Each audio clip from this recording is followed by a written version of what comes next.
Hello everyone, welcome to my mini blog. আজকে সকাল সকাল দেখো এখানে চা খেয়ে নিলাম, মায়ের হাতের লাল চা খেয়ে নিয়ে আজকে ব্রেকফাস্টে বানিয়েছিলাম হচ্ছে ম্যাগি। আজকের মিনি ব্লগটা কিন্তু খাওয়া দাওয়ার উপরেই। আজকে বাড়িতে চলছে আলুর পরোটার প্রিপারেশান। এই আলুর পরোটা একেবারে নিরামিষ, কোনো রকম রসুন পেঁয়াজ দেওয়া হয়নি। আলুগুলোকে সেদ্ধ করে নিয়ে তেলের মধ্যে নুন, হলুদ, আদা কুচি, কাঁচা লঙ্কা কুচি, সামান্য একটু কসুরি মেথি আর জিরের গুঁড়ো দিয়ে ভালো করে একটা পুর তৈরি করে নিয়েছিলাম।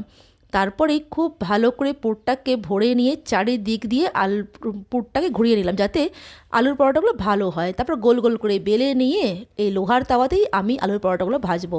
সামান্য তেল দিয়ে এপিট ওপিট করে ভেজে নিলেই তৈরি হয়ে গেল আলুর পরোটা। এই দেখো গরম গরম আলুর পরোটা, তার সাথে নিয়েছিলাম এই যে আলুর পুরটা ছিল সেই আলুর ভর্তা আর আমের আচার। আলুর পরোটাগুলো দেখো একেবারে সফট হয়েছে, আর আলুর পরোটার পুরটা কিন্তু পুরো ছড়িয়ে আছে, কোনো একদিকে জমে নেই।